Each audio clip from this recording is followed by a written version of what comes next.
Good morning. It's 9 o'clock here in San Diego, so we're going to start the webinar. The title of today's webinar is Ligand Design using the ICM Interactive Ligand Editor.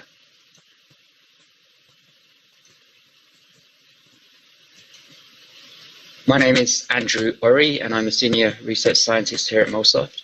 So if you have any questions after the webinar, please email me or call me. During the webinar, please use the chat or text messaging option in the GoTo meeting panel that you have on your screen. If you're interested in following Molsoft, we have Facebook page and LinkedIn, Twitter, and also on YouTube we have a lot of tutorials and webinars on YouTube.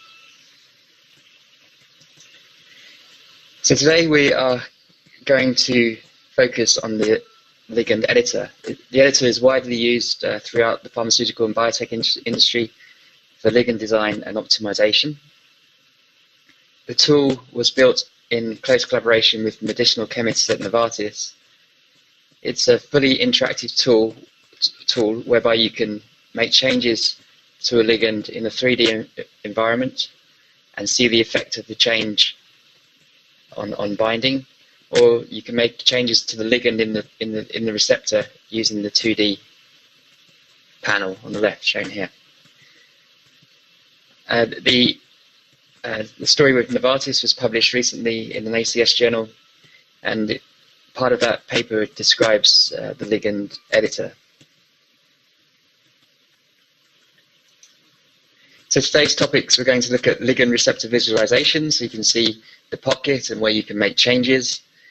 We'll look at ligand editing in 2D and 3D, how to evaluate the effect of a change on a ligand, look at the capabilities of the ligand editor, so you can fully undo everything all the changes you made to your ligand and go back to the original pose. And then if you make a change and you like that change, you can save that change directly to a chemical spreadsheet. We got looking at ligand docking and the minimization and refinement of the modifications that you make. I'll show you how to use distance restraints and tethers during docking. You can also screen a database of substituents to a particular point on a ligand. And there's also embedded in the ligand editor, there's sort of more advanced docking options such as covalent docking and fragment docking and linking. Methods to incorporate induced fit using multiple receptor conformations, and also if you don't have a protein receptor, you can also design ligands in 3D pharmacophores inside the ligand editor environment. So we're going to focus on one structure today, and this structure is riscovatine. It's quite an interesting inhibitor, a kinase inhibitor, because it's currently in clinical trials for quite a few different diseases, shown here, and most recently cystic fibrosis. It's an experimental drug developed by a British company in Scotland, and I think they also have a company on the East Coast in the USA. Preferentially inhibits multiple enzyme targets, including CDK2, 7, and 9. It alters the growth phase or state within the cell cycle. And there is a nice crystal structure with this molecule bound to the ATP binding site of the kinase. So we're going to retrieve this molecule and set it up in the environment.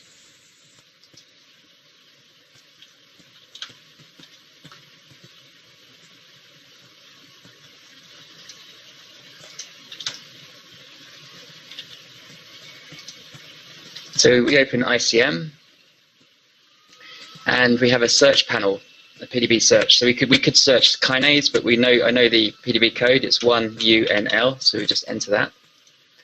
And this retrieves the structure.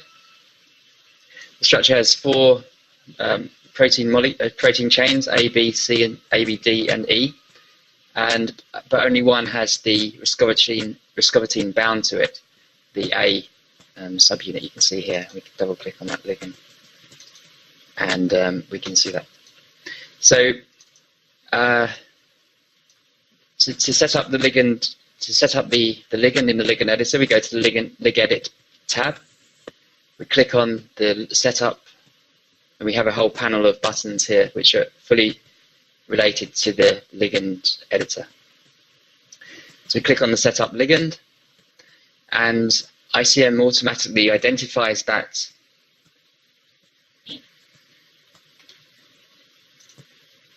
sorry, I forgot to press the screen share.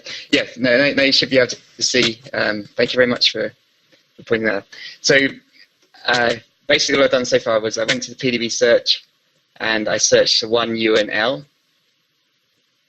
and the ligand editor and the ligand editor panel here. So we have 1UNL. This is the ligand.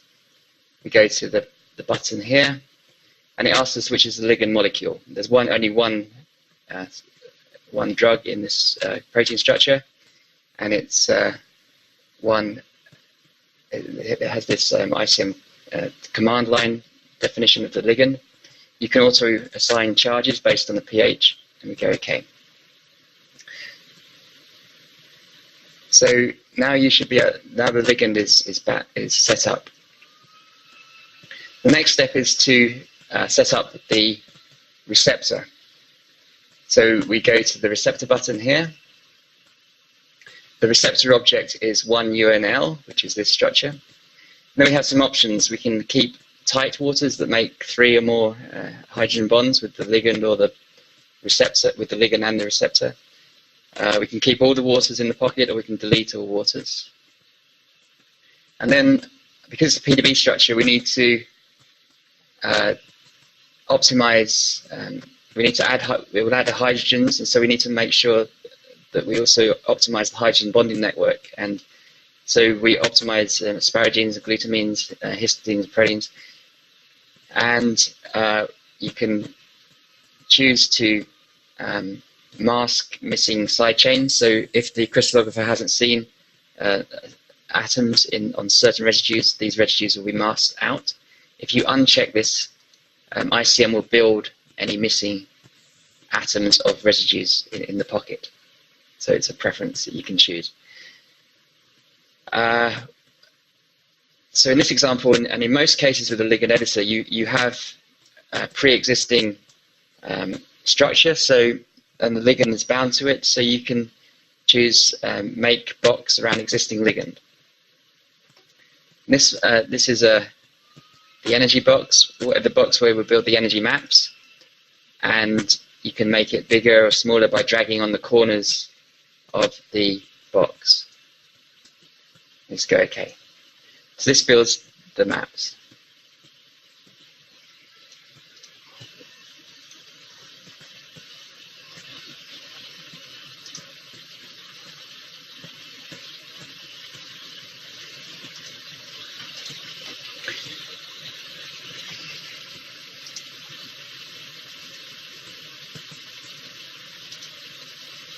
So once the maps are built, you have the complex with the ligand and the receptor. So we now need to start visualizing, where we can start building and improving our ligand. So there are different options for doing that. We have option to display the receptor surface colored by binding property. There's also an alternative surface, which is a sort of combination of the receptor and the ligand, called the ligand pocket surface, which gives a better representation of where you may have cavities in which to build. This I will show you in the ICM. You can display hydrogen bonds. You can display energy circles, shown here. So, for example, if something's making a clash, you have these big red circles, which represent poor energy, whereas the rest of this ligand is okay, but it's obviously making a clash to the receptor here. You can display the relaxed ligand compared to the docked ligand. So this is quite important, because when you are when you're designing new ligand, you may be building in strain to the molecule, And so you can see how strained we have an energy calculation, but you can also see how different your design molecule is compared to the relaxed version outside of the pocket.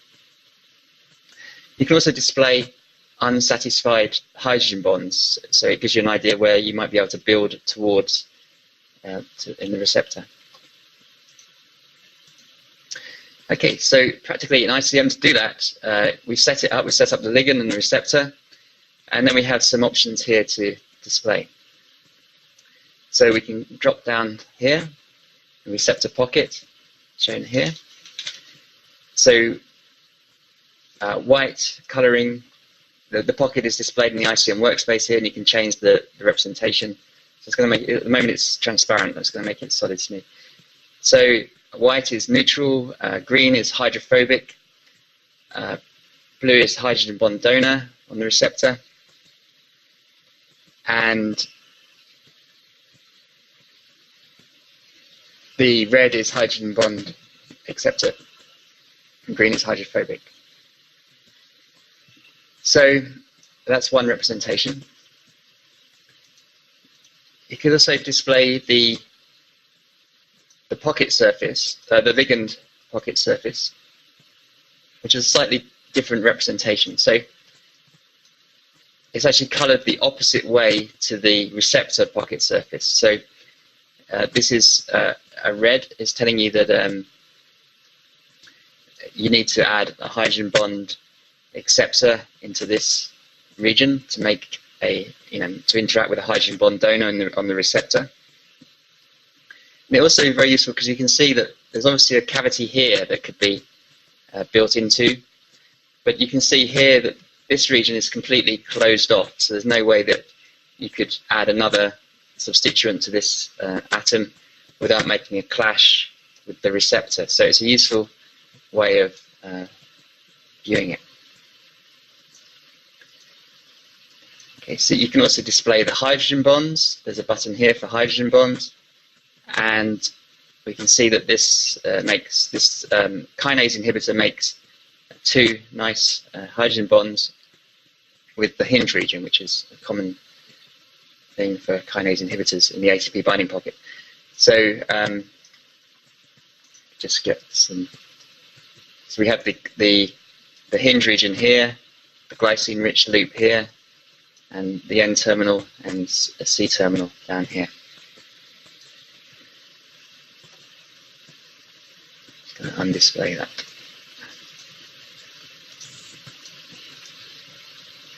So the hydrogen bonds are color-coded by how the angle and the distance. So a thick green hydrogen bond is a strong hydrogen bond.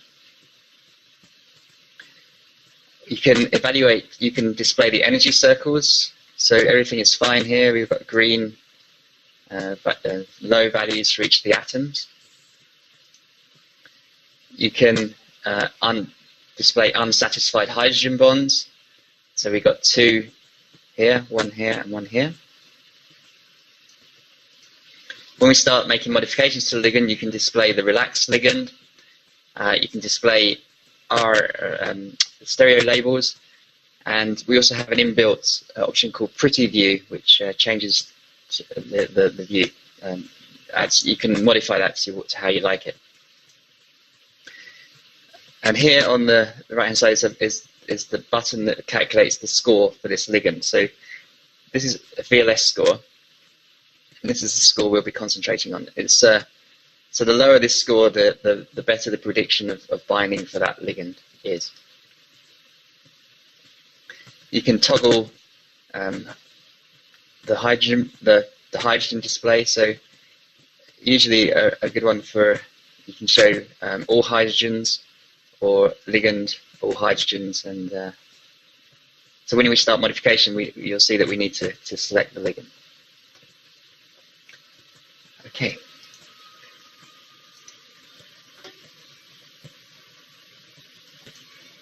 So you can, as I mentioned, you can edit in the 3D environment, or you can edit in the 2D environment. In the 3D environment, you can change atom types, bond types, change the charge, and torsion angles, and also select different substituents. So you click here, and then you click on your molecule, then you evaluate the score. If you don't like the score, you don't like the change, you can undo and redo. Same in the 2D environment. In 2D, you can just display the molecule in the 2D editor panel here, make changes, use like typical ChemDraw stuff. So you got bonds and atoms here, templates here. We showed a couple of weeks ago in the webinar. And you can make changes, and then that's transferred to the ligand in 3D, and then you evaluate the score. So it's a pretty feature-rich sketcher. You can monitor the properties and other things. So once you've made a modification, you can save your modification in the protein form, with the ligand and the receptor in PDB format. What's the most common way is you make a modification, you like it, you're not sure if it's 100% what you want, but you want to go back to it, so you can just store it 3D coordinates in a chemical spreadsheet, or you can write it out into SDF, Mol2 format.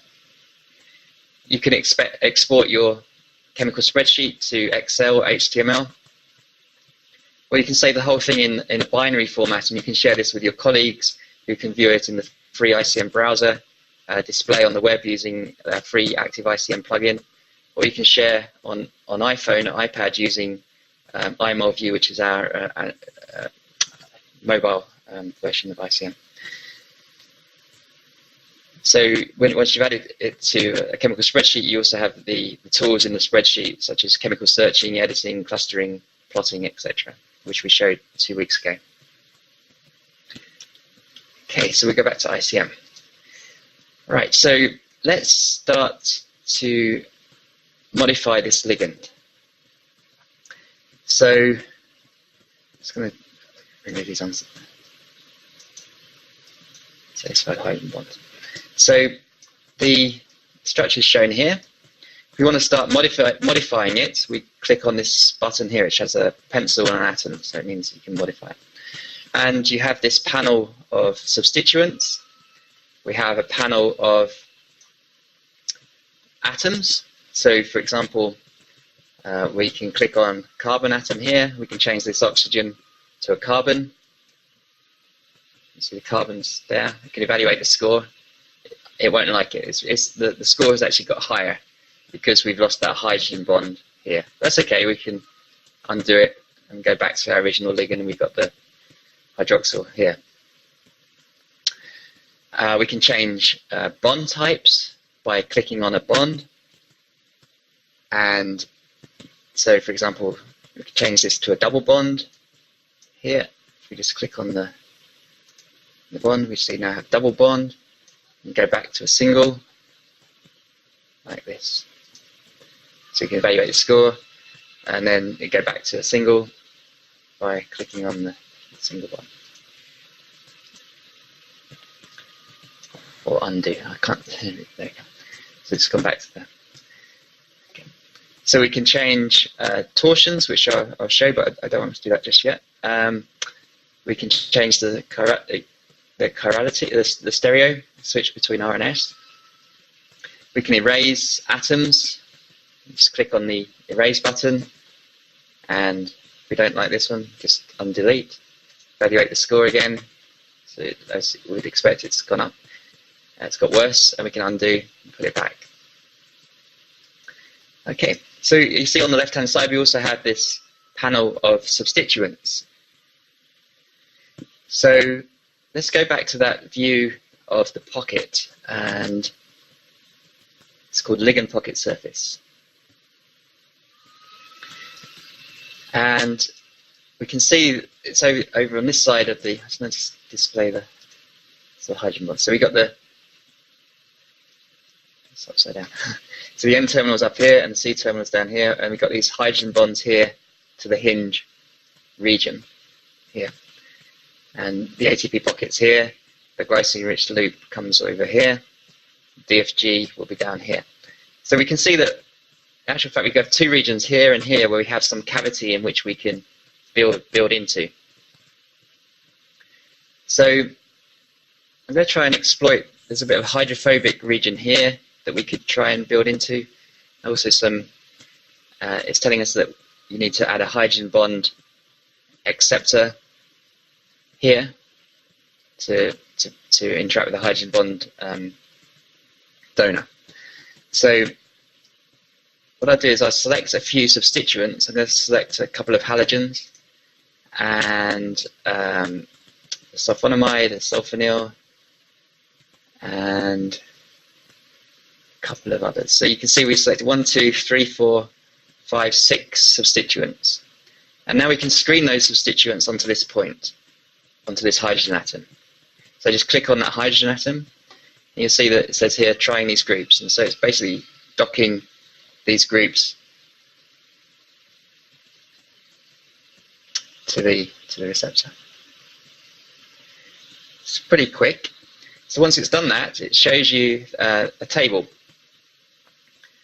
And this sulfonyl group has a much improved score of -40 for the VLS score. It shows the strain, so you want to keep the strain as low as possible. There's also prediction for log P and solubility and other properties. So this has a pretty good score, so we can just double click on that, and you see that the structure is made a hydrogen bond here between these two atoms. So it prefers that one. The next one in the list is a sulfonamide, and you can see if you double click, it likes it. It's a good -37. And then as a halogen actually improves it as well. Bromine. Now, our original structure is actually, so all of those substituents that I chose improved the VLS score pretty dramatically from -33 to the top one, which was -40. So I like this sulfonamide one, for example. So I can add that, and I can put that into my chemical spreadsheet. So you click on this add current ligand to table, and so this is our ligand. This is our collection of structures that we like. So we can add more to this table when we want to. We can display it in 3D by double clicking. This table can be any size. You can add as many as you like to that table. Okay, so you can, as I mentioned, you can edit in 3D, but you can also edit the ligand here in 2D. It's by clicking on this 2D button here. So, and in this panel here, we have the properties of this structure. So we have the typical Lipinski rules, as we showed last time, and some other predictions for whether it's a PAIN structure, a PAN assay, interference structure, the volume.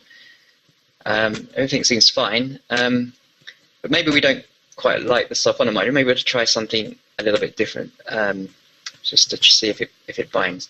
Because you can see here that there's a hydrogen bond accept. We need to put a hydrogen bond acceptor next to this hydrogen bond donor. So maybe we don't need the full sulfonamide group to do that. So we could edit it by use the eraser button, just edit this sulfonamide group, and we could add a carbonyl here and a carbon.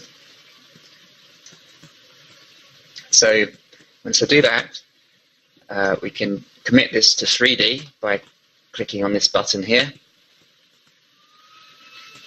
and you can see that when we do that, we get the hydrogen bond. We also get the score of -39, which is pretty good, better than the original ligand. So bear in mind, these are just predictions of binding, so you need to be careful what you're doing. But we also need to keep an eye on the ligand strain, and we're not making artifacts and molecules that would never energetically exist like that. But as we're doing it, we can see the score, the energies are okay. So for example, if I had made a big modification to a region where there's no space, or the molecule would have to strain in order to incorporate that substituent. So for example, here, if I click here, if I add this rather large molecule substituent, you see that it flags that there's an obvious clash. It doesn't like this substituent. That's okay, we can undo it and go back to our ketone addition we added. And I like this one, so I'm going to add this to our chemical spreadsheet again. And if you have a series of structures, you can actually tag them as well. So I'm adding it to a spreadsheet, but you may want to tag it, if it's, I don't know, series 1 or something, and then keep, so that will add a tag here, so you can sort this table by different values. Okay, so we made the modifications, but some substituent, we made very small modifications. So ICM does a very small minimization, and so you don't really, with small modifications, you don't really need to redock the whole structure.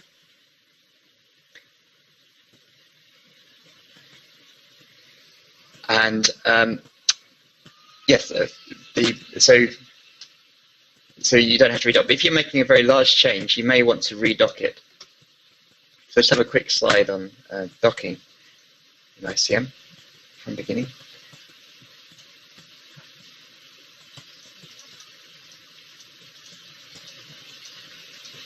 So the docking uses Molsoft's ICM docking technology, which has been around for the original method was developed by Ruben Abergayan and Max Totroff back in '94. So it's been very well validated. It performs very well compared to other commercial programs.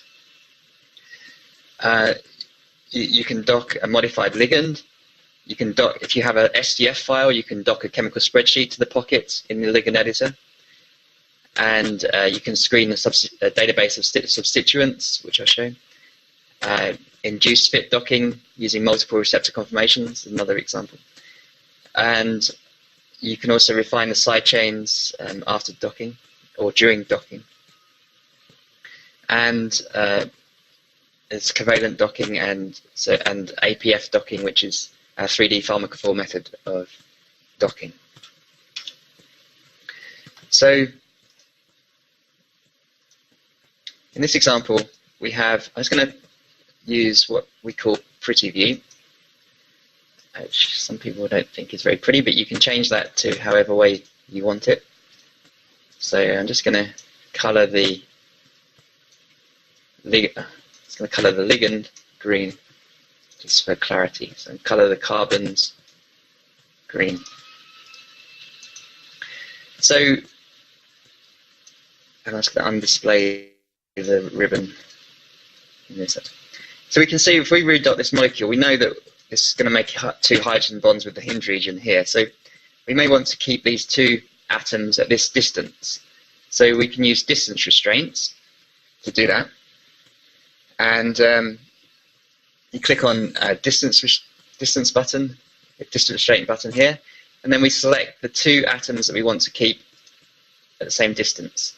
So it's these 2, and you get this table where you can edit the maximum distance. You can make it a bit bigger if you wanted a bit more flexibility, and the minimum distance. There's certain weightings you can use. And then you can choose to use this distance restraint or not when you dock, and it's just a display this here. Okay. So when we redock this molecule, we're going to keep this distance here. You can also use tethers, which is useful as well. So we can say we want to tether this atom to this point, and it won't move during docking. So you can see when you click on the tether button, you get this red cross through the middle, and this atom is tethered to this point. Okay. So as I mentioned, so you can tether, you see this red cross here, and you can toggle it on and off, or use it or not use it as you desire. Okay, so to dock, we're in the ligand editor tab, and you can just single click on this docking button here. Okay. So this uses the ICM docking method. It's a biased probability Monte Carlo method. And so it's randomly sampling the torsion angles of the ligand inside the pocket. And it's going to evaluate the energy and build up a stack of energetically favorable ligands and so energetically favorable poses for this ligand. And soon it will provide a stack of confirmation. So you can, I've turned it off, but you can actually display the docking as it's going along, but this takes a little bit longer to do. Okay, so we've redocked and we see that these two atoms are still in position, and it wasn't a great lot of changes. We've got an additional interaction here with this asparagine, showing here. And we kept this hydrogen bond which we made earlier. So you can see that the VLS score is -40. So you can toggle these, confirmate the different poses for each one using this box here. But the most energetically favorable one is the first one in the list, and it's got a score of -40. Okay, so during docking, you can add tethers and distance restraints. You can also allow certain residues to be flexible during docking. So you need to be careful how many you choose. To do that, you just need to select the residues that you want to be flexible, and then go to Advanced option, and it says Define Flexible Receptor Groups. So in this example, I just chose one residue. You can choose to have the full side chain to be flexible, or you can just choose, if it's got hydroxy, you can just allow the hydroxy and water to be flexible during docking.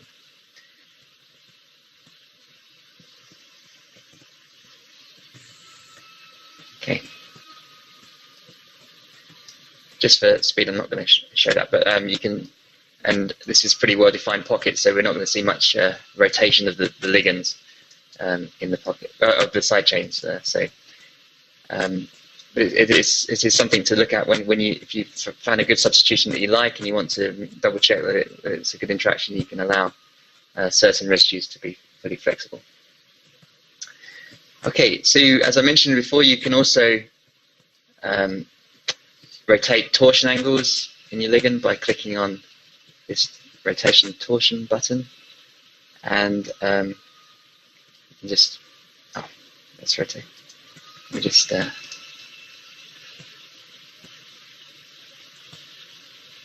so basically, to do that, you click on the rotation button here, and then click on the bond, and that allows you to rotate that manually to a different position. You can also manually rotate the side chains of the receptor, but you need to, if you do that, you need to remember to remake the receptor and remake the maps to accommodate the changes that you made to the receptor.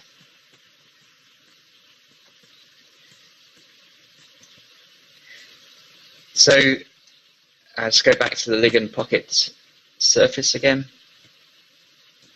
So as I mentioned earlier, there's two positions where we can modify. I'm just gonna,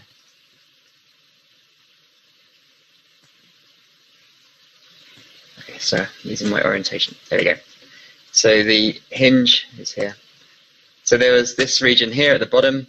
There's also a gap here. So we can maybe we want to sort of experiment and see what substituents could also fit into this region here. This is getting towards the DFG region, so we're extending out into the allosteric pocket of the kinase, away from the hinge and away from the direct ATP binding site. So we could experiment with some substituents. So to do that, practically, we click on an atom that we want to try. We go to Advanced, and then there's Find Group. So it's asking you, do you want ICM to calculate the full binding score for the full ligand, or do you want to just calculate a score for the substituent? If you're screening many hundreds of substituents, this will obviously be quicker. This is a bit slower because you're evaluating the full binding score. In ICM, we have a set of system modifiers, but you can also use your own table. So you'd have to read that table probably as an SDF file, or you can sketch the substituents using the sketcher here. Okay, so once you do that, we'll just delete them. Let's have an example with that result. So we go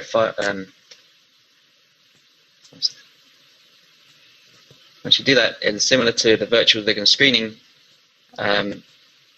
Basically, you are screening substituents here. So we get like a hit list table, and we screened 45 different substituents.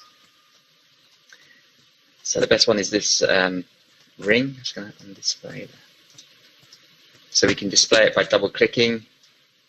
It's got the best score, but maybe this amide is.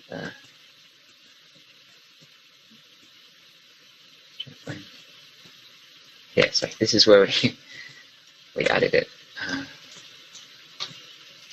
here. So you can see the ring.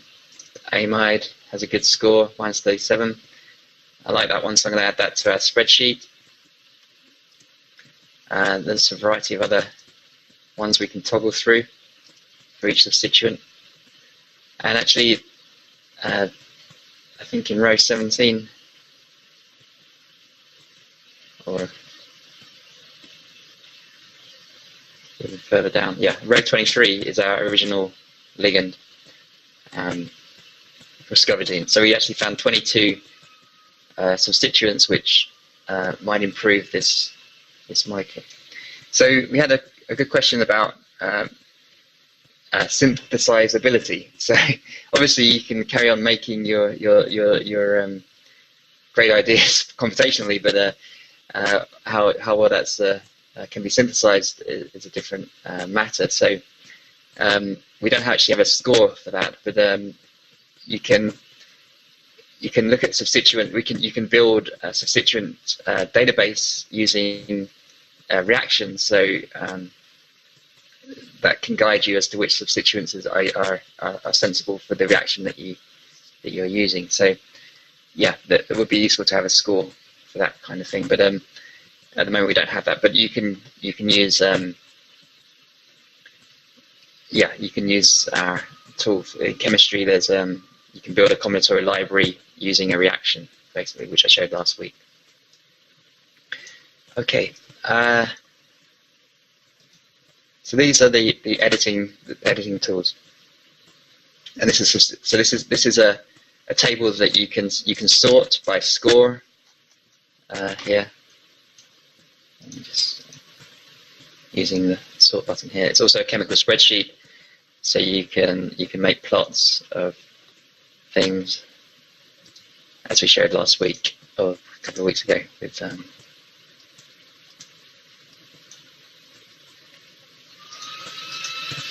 like this, and so yeah, so it's fully interactive. So you can evaluate which substituents are useful, which are not. Okay, so we showed for flexibility, you can define flexible receptor groups.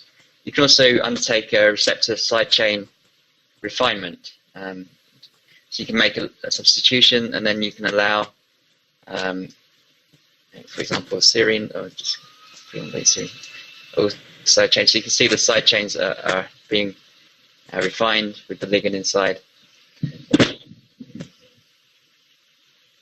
This takes a little bit of time.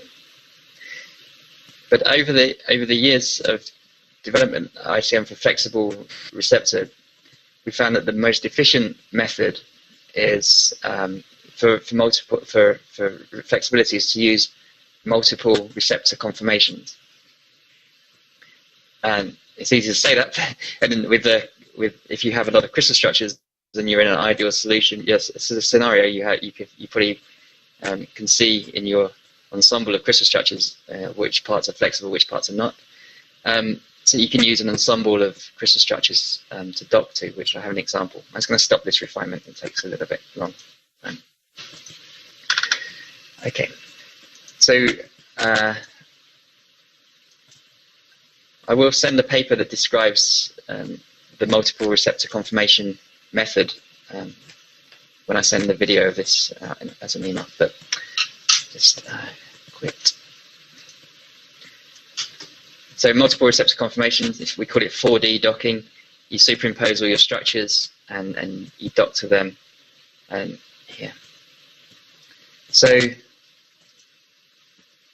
in this example, we have 3 nuclear receptors.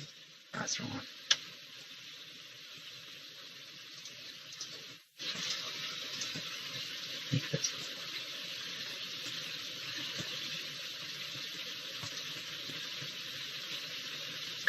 And it's quite, and these are the same proteins, but the pocket differs quite significantly. So we have 3 similar, they're identical from the same nuclear receptor family, the same protein actually, but depending on the ligand and the pocket state, the pockets change quite dramatically. So we used the ICM. I used the ICM pocket finder to show the pocket. The pocket is shown in blue.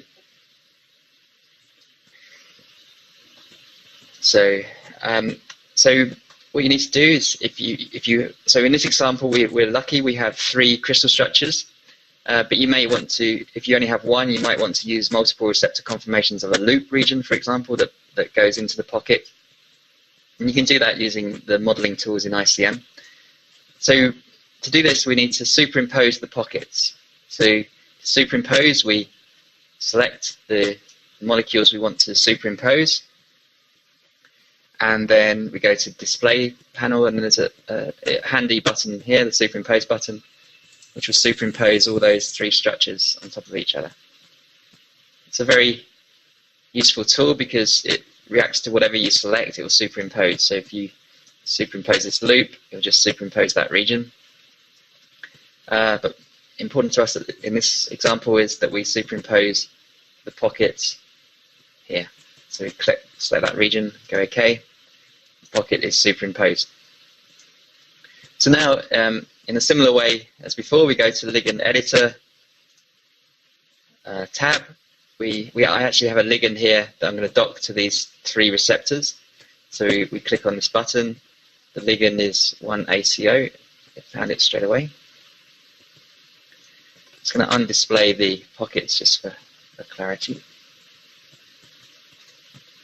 like this. So now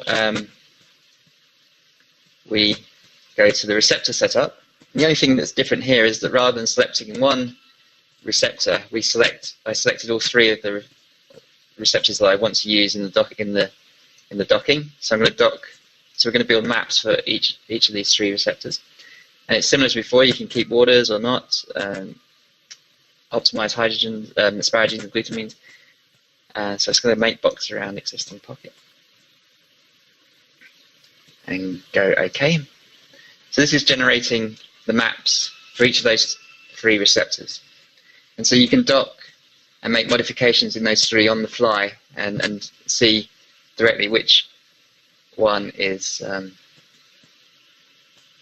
which receptor conformation is best fit for your ligand. So you can obviously include more than 3 structures. You can include as many as you want, but you've got to have a trade-off with the if you have more than 5 or 6, you need to increase the length of the docking simulation to do this. So we can dock this ligand in multiple. But before, for single conformation, you just click once. But if you want to do it in multiple receptors, you click and dock, click and hold, and there's a 4D option shown here. I've actually, in this example, I've already docked it in the 4D, so I can evaluate the score for each one. So this is the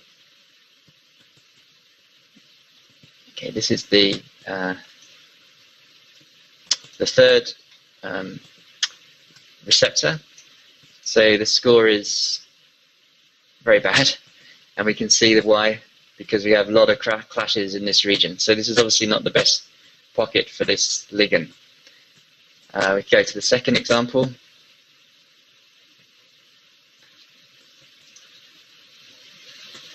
The score is still bad. It's a positive score, and we got not quite as many clashes, but we have 3, 4. And then in the first protein in this example, we have a great score of -30, and if we look at the energy circles, we don't have any clashes. So we can make modifications to this ligand in the 4D maps in the same way as I showed earlier with this panel here. Okay.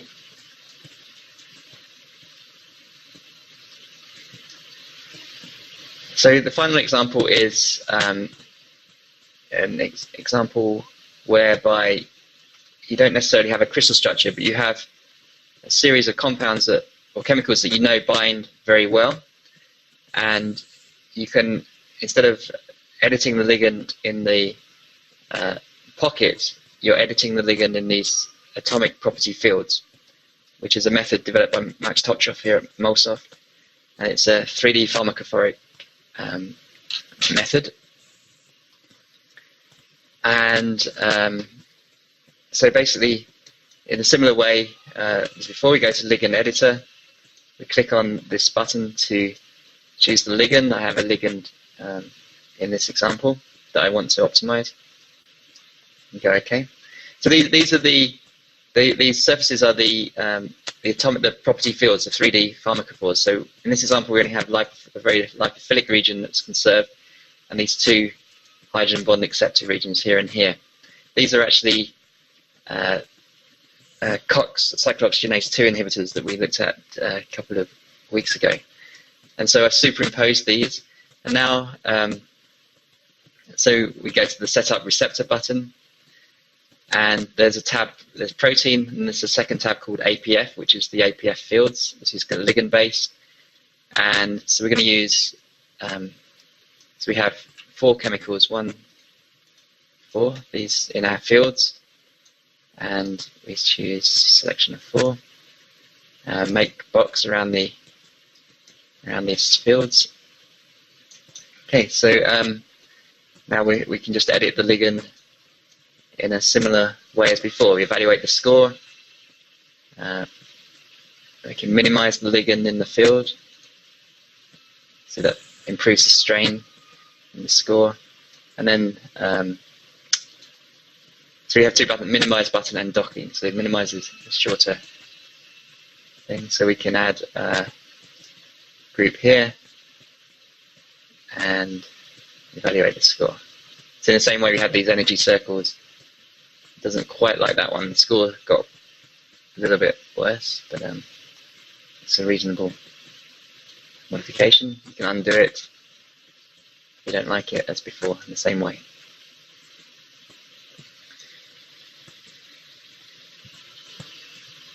Okay, so we covered most things. The other 2 examples are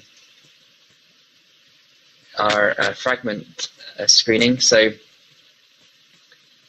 in our original example, 1U and L, fragment linking. We have a fragment screening method in the docking menu, which is a different thing altogether. So if we imagine a scenario where we can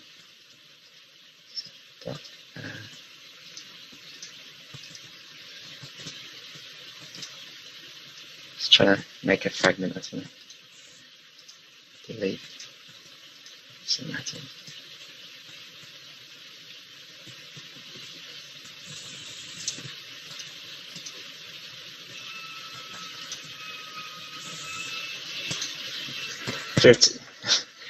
Okay, we have 2 fragments, and so we can then, inbuilt in ICM, there's a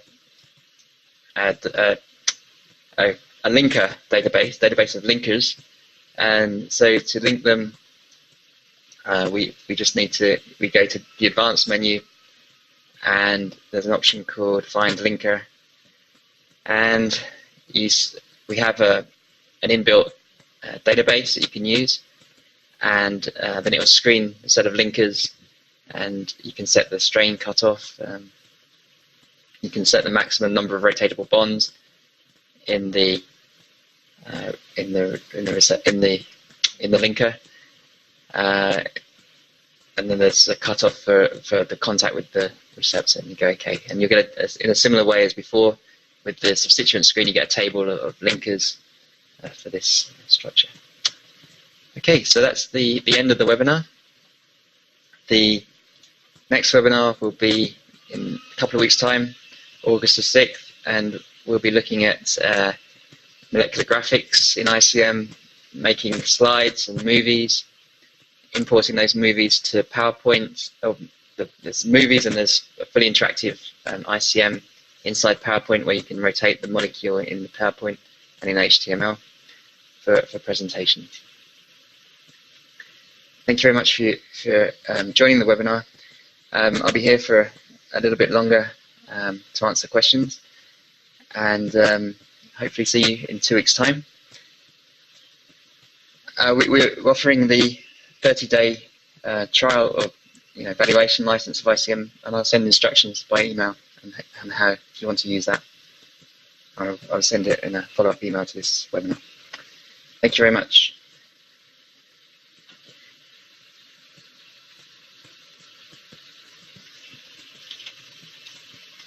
Okay, so we had a question about APF. So let me just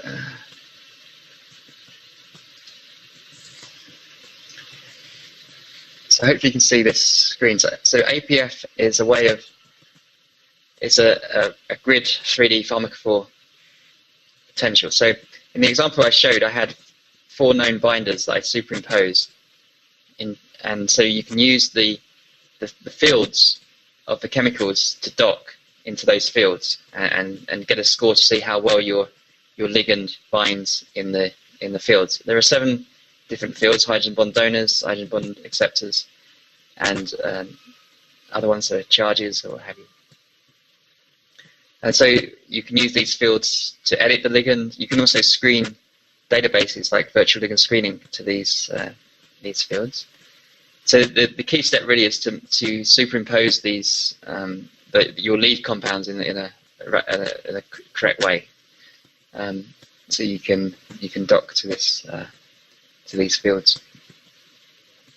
I will send the paper from this is the original one in 2008, and ICM APF was shown by these people in I think in France. They showed that ICM performed best for chemical superposition compared to ROX and Flex S, and also for virtual screening enrichment as well. We performed the best. We can show that.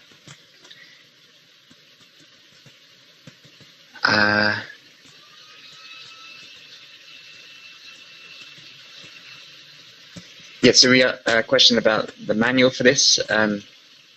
You go to molsoft.com/GUI. The manual is in here, 3D ligand editor, so it takes you from setup through to display, which we showed, and then edit ligand. And it's there.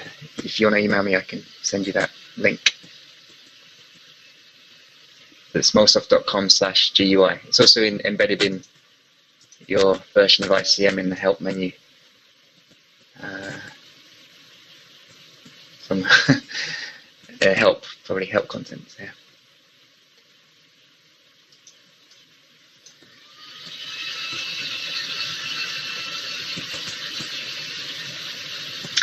So we had a question of when you were exploring different substituents, how efficient is the search of new conformations? So that's a good question. So the ICM is sort of the parameters are well trained for virtual ligand screening and such like. So you have to have a trade-off between the length of the docking simulation and how long you can wait for each ligand to dock. So you can play around with different parameters. The key one is probably the docking thoroughness, or effort, sometimes referred to. So this value, so to get this panel, I went to advanced and then ligand editor preferences. So you can increase this to maybe 5 or even higher if you want a longer, more thorough docking, which might be useful in cases where the pocket's very large, or the ligand is, or the modifications you've made are pretty big. Okay.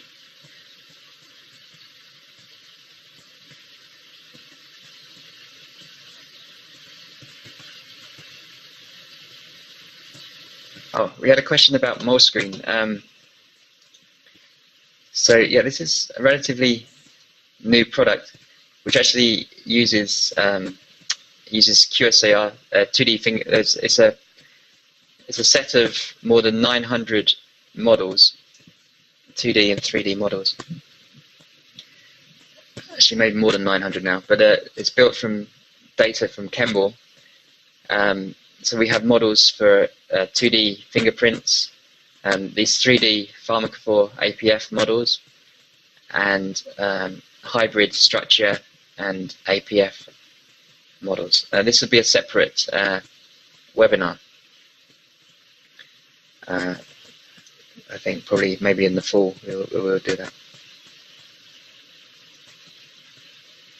Basically, you could have a set of compounds and then screen them against all our models, and you can find a target for your lead compounds.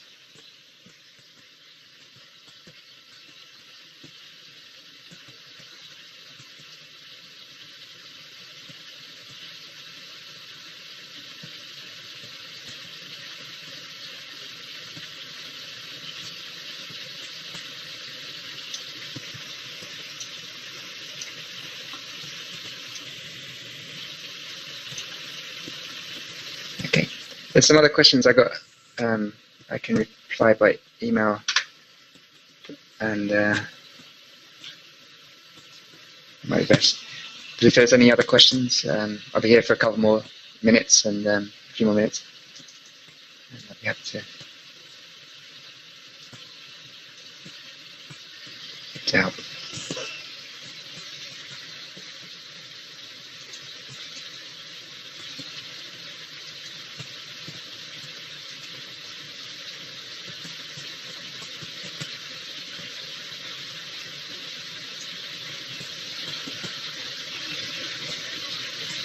If you have a question that's better provided over audio rather than text, feel free to. I can open your mic.